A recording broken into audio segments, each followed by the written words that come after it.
وأفوض أمري إلى الله إن الله بصير بالعباد لا حول ولا قوة إلا بالله العلي العظيم. أعوذ بالله من الشيطان اللعين الرجيم. بسم الله الرحمن الرحيم. الحمد لله الذي اسمه دواء وذكره شفاء وطاعته غنى الذي هدانا لهذا وما كنا لنهتدي لولا أن هدانا الله لقد جاءت رسل ربنا بالحق والصلاة والسلام والتحية والإكرام على سيد الأنبياء والمرسلين خاتم النبيين رحمة للعالمين المخاطب طه وياسين جد الحسنين سيد الكونين مولانا ومقتدانا أبي القاسم محمد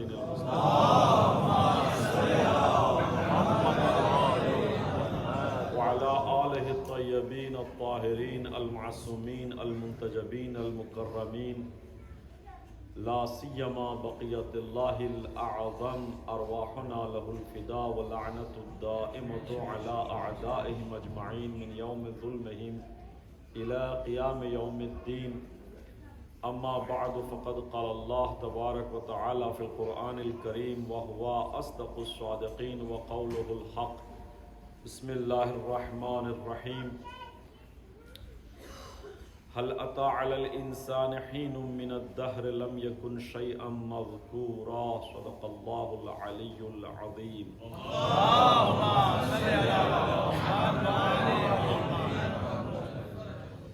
عزیزان محترم، ذوی الاحترام بزرگوں، میرے نوجوانوں اور عزیز بچوں، ہمارا موضوع سخن ہے عقل اور مذہب، اور اس عنوان کے ذیل میں آج ہم 5ویں مجلس سے خطاب کر رہے ہیں۔ عزیزان محترم، جیسا کہ میں نے مسلسل پچھلی مجلسوں میں عرض کرنے کی کوشش کی کہ انسان کو جو شرف دیا گیا اللہ نے، انسان کو جو اشرف المخلوقات بنایا ہے اللہ نے، اس کی اس ظاہری خوبصورتی کی وجہ سے نہیں ہے۔ جو ہماری جو ظاہری خوبصورتی ہے، حالانکہ ظاہری طور پر بھی انسان بہت خوبصورت ہے، بلکہ اللہ کی کوئی بھی مخلوق بدصورت نہیں ہے، اللہ کی کوئی بھی مخلوق عبث نہیں ہے، اللہ کی کوئی بھی مخلوق بیکار نہیں ہے، اللہ کی کوئی بھی مخلوق بغیر کسی مقصد کے نہیں ہے۔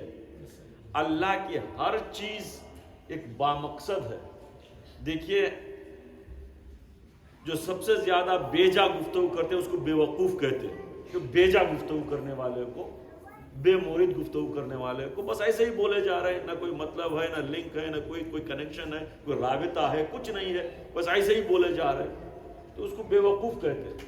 اب انسان، آپ خود پرکھ لیجئے گا، انسان جیسے جیسے علم حاصل کرتا جاتا ہے، جیسے جیسے عقل مند ہوتا جاتا ہے، جیسے جیسے عاقل ہوتا جاتا ہے، جیسے جیسے وہ علم زیادہ سے زیادہ حاصل کرتا جاتا ہے، اس کی زبان کم ہوتی جاتی ہے، یعنی اس کی زبان گھٹتی جاتی ہے، کم سے کم ہوتی جاتی ہے، اور اس کے بعد ایک ایسا مقام بھی آ جاتا ہے کہ جہاں پر ایک لفظ بھی کہتا ہے تو اس لفظ کے پیچھے بہت بڑی حکمت ہوتی ہے، بہت بڑا فلسفہ ہوتا ہے، بلکہ اس کی تفسیریں ہوتی ہیں، تبصرے ہوتے ہیں، یعنی ہر جگہ اس کی انالیسس کی جاتی ہے کہ بھئی یہ لفظ یہاں پہ کیوں لایا گیا، اس نے اس جملے میں یہ لفظ کیوں استعمال کیا، یہ لفظ یہاں کیوں آنا چاہیے تھا، کیوں اس مقام پر انسان جب پہنچ جاتا ہے تو جب وہ بولتا ہے تو بہت تول ناپ تول کے جو نا بولنے لگتا ہے، ہر لفظ اس کا اہمیت کا حامل ہو جاتا ہے۔ جیسے آپ کہیں ایک اور اثر ہوتا ہے، لیکن یہاں کا ایک کاؤنسلر کہتا ہے تو اس کا ایک اثر کچھ اور ہوتا ہے. اب اس کے بعد یہ اس ایریا کا ایک ایم پی کہتا ہے تو اس کا اثر کچھ اور ہوتا ہے. اب اس کے بعد ایک منسٹر کچھ جو اسٹیٹمنٹ دیتا ہے تو اس کا اثر کچھ اور ہوتا ہے. اور اس ملک کا اگر پرائم منسٹر کوئی اسٹیٹمنٹ دیتا ہے تو اس کا اثر کچھ اور ہوتا ہے. اس لیے کہ اب وہاں عہدہ جیسے جیسے اس کا مقام بڑھتا جا رہا ہے, جیسے جیسے اس کا عہدہ بڑھتا جا رہا ہے, جیسے جیسے اس کی یعنی وہ عقل مند تر ہوتا گیا, تو اس وقت اس کا ہر کلمہ, ہر جملہ, ہر لفظ اہمیت رکھتا ہے. ٹھیک ہے. لہذا زان محترم, جب اس دنیا میں ایک ملک کا پرائم منسٹر بولنے سے پہلے ہزارہا چیزیں سوچتا ہے, ہزارہا چیزیں اس کی ذہن میں آتی ہیں بولنے سے پہلے, کچھ کہنے سے پہلے, بلکہ اس کے مشیر ہوتے ہیں, اس کے جو ہے نا باقاعدہ سے ایڈوائزرز ہوتے ہیں. ایک چھوٹی سی تقریر کرنے کے لیے بھی ایڈوائزرز باقاعدہ سے اسے ایڈوائز دیتے ہیں کہ آج کا ماحول کیا ہے, لوگوں کا ماحول کیا ہے, دنیا کی سیاست کیا ہے, دنیا میں کیا چل رہا ہے, آپ کو کیا کہنا چاہیے, آپ کو کیا نہیں کہنا چاہیے. ایڈوائزرز ہوتے ہیں, اسپیچ رائٹرز ہوتے ہیں, یہ سب ہوتے ہیں. اس کے باوجود جا کے پھر بھی کہیں نہ کہیں وہ جو ہے نا بولتا ہے تو ناپ تول کے بولتا ہے, زبان کو سنبھال کے بولتا ہے. اب بتائیں, ایک ملک کا ایک پرائم منسٹر جو چھوٹا سا عہدہ اگر دیکھا جائے تو وہ اتنا خیال کرتا ہے کچھ بھی کہنے سے پہلے, تو کائنات کا خالق جب قرآن میں کچھ کہتا ہے تو ایسے ہی نہیں کہہ دیتا. اس کائنات کا خالق اگر قرآن میں ایک جملہ بھی کہہ رہا ہے, ایک ورڈ بھی کہہ رہا ہے, ایک لفظ بھی کہہ رہا ہے, تو وہ خدا نعوذ باللہ عبث نہیں ہوتا, وہ بیکار والا جملہ نہیں. اس لیے کہتے ہیں وہ تو حکیم کل ہے. جو فلاسفرز ہوتے ہیں ان کی گفتگی کم ہوتی ہے, بہت کم ہوتی ہے. ان کے جملے ہر جملے کی جو نا تفسیریں کی جاتی. مثال دیکھیں, اس کی بارز مثال آپ کو بتاتا ہوں. قرآن ایک کتاب کا نام ہے, کتنے صفحے ہیں اس کے اگر دیکھا جائے تو 600 صفحے. ٹھیک ہے, اب ڈیپینڈ کرتا ہے کہ فونٹ سائز کتنا ہے. میں ایوریج لے کے اگر دیکھا جائے دیکھوں تو 500 صفحے. ٹھیک ہے, 500 صفحے کا قرآن بنے گا. اب اس کے بعد کب سے یہ تفسیریں شروع ہوئی ہیں اس قرآن کی؟ قرآن کی تفسیریں کب سے شروع ہوئی؟ جب سے قرآن نازل ہوا ہے اس وقت سے تفسیر شروع ہوئی ہے. آج بھی اس کی تفسیر چل رہی ہے. انہیں سینکڑوں ہزاروں کی تعداد میں اس قرآن کی اس 500 صفحوں کی تفسیر ہوتی گئی, آج تک ہو رہی ہے, ابھی تک مکمل نہیں ہوئی. کسی نے جرأت بھی نہیں کی یہ کہنے کی کہ ہاں یہ مکمل تفسیر ہے, اس کے بعد کسی تفسیر کی ضرورت نہیں پڑے گی. بلکہ ہر مفسر یہ کہتا ملے گا آپ کو قرآن میں کہ میں نے کوشش کی ہے جتنا میرا علم تھا اس کے اعتبار سے میں اس کی تفسیر کروں, لیکن پھر بھی یہ نامکمل ہے اور آئندہ چل کر اس کی تفسیر کی ضرورت پڑے گی. لہذا ہر دور میں, ہر زمانے میں, بلکہ دور تو بہت دور کی بات ہے, ہر کچھ 1-2 سال میں جو نا ایک نئی تفسیر لکھی جا رہی ہے. 500 صفحے کا قرآن ہے, لیکن اذان محترم آج کا انسان 500 صفحے کی گفتگو کر رہا ہے, لیکن ہم کیا کریں, تاریخ پلٹ کر دیکھیں کہ جو بھی تفسیر لکھ رہا ہے, جو بھی مفسر تفسیر لکھ رہا ہے, کس سے نقل کر رہا ہے؟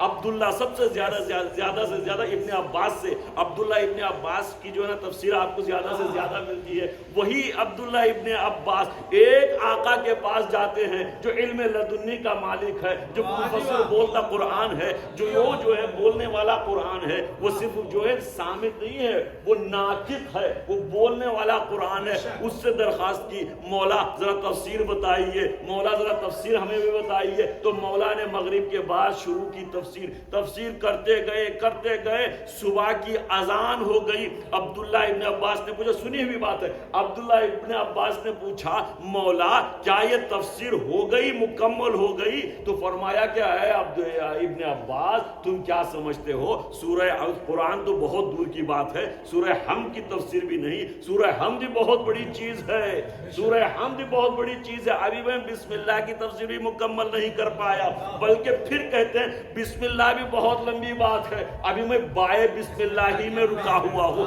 رات پوری گزر گئی، بائے بسم اللہ کی تفسیر نہیں ہو پائی، اور مولا بھی کیا کہتے ہیں، انا نقطۃ تحت البا، میں اس با کے نیچے کا نقطہ ہوں۔ میں پوچھتا ہوں اذان محترم، دنیا کا سنیے، اس بات کو غور سے سنیے گا، دنیا والے اپنی ڈگری بڑا چڑھا کے پیش کرتے ہیں، اپنا عہدہ بڑا چڑھا کے پیش کرتے ہیں۔ مثال دیتا ہوں، ایک ڈاکٹر ہے، اس نے ایم بی بی ایس کی، ایم ڈی کی، ایف آر سی ایس کی، پی ایچ ڈی کی۔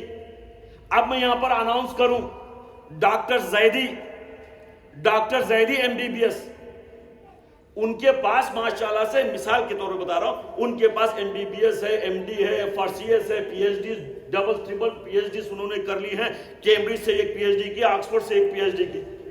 میں یہاں پر انٹروڈیوس کروا رہا ہوں کیا ہے، doctor Zaidi M B B S. وہ بگڑ جائیں گے، بھائی تم نے اتنا کم میرا انٹروڈکشن، جو میری بیسک ڈگری تھی اس کو کہہ کر تم خاموش ہو گئے۔ وہ ہر حالت میں کوشش کریں گے، اگر موقع ملے گا تو ہر حالت میں کوشش کریں گے کہ وہ ساری ڈگریاں بتائیں۔ یہ ہے کہ نہیں ہے؟ دنیا کا دستور ہے کہ انسان اپنی اچیومنٹس کو جب بتانا چاہتا ہے تو بڑھا کے بتاتا ہے، گھٹا کے تو نہیں بتائے گا، ہرگز گھٹا کے نہیں بتائے گا۔ لیکن میرا مولا سارے فضائل کو سمیٹ کر، پورے فضائل کو سمیٹ کر اپنے آپ کو کہہ رہا ہے انا نقطۃ تحت البا۔ کہا کہ جب تم با کے نقطے کو جس دن تم سمجھ جاؤ گے، اس وقت کہنا کہ ہم علی کو سمجھ گئے۔ نعرہ حیدری! یہ واحد ایسا شخص ہے کائنات کا کہ سب بڑھا کے کہتے ہیں، اور یہ تو کہہ رہا میں ایک نقطہ ہوں۔ یہ نقطہ بھی عجب نقطہ ہے، اس نقطے کے بغیر کچھ بھی سمجھ میں نہیں آتا۔ اگر قرآن سے وہ نقطہ ہٹا دیا جائے تو قرآن کیا سمجھ میں آئے گا؟ کون سی آیت سمجھ میں آئے گی؟ کون سی ایسی آیت ہے جو بغیر نقطے کے ہے؟ اسی لیے مولا نے فرما دیا کہ تم اس نقطے کو سمجھ جاؤ تو آیتیں خود بخود سمجھ میں آنے لگیں گی۔ صلوات پڑھے محمد و آل محمد۔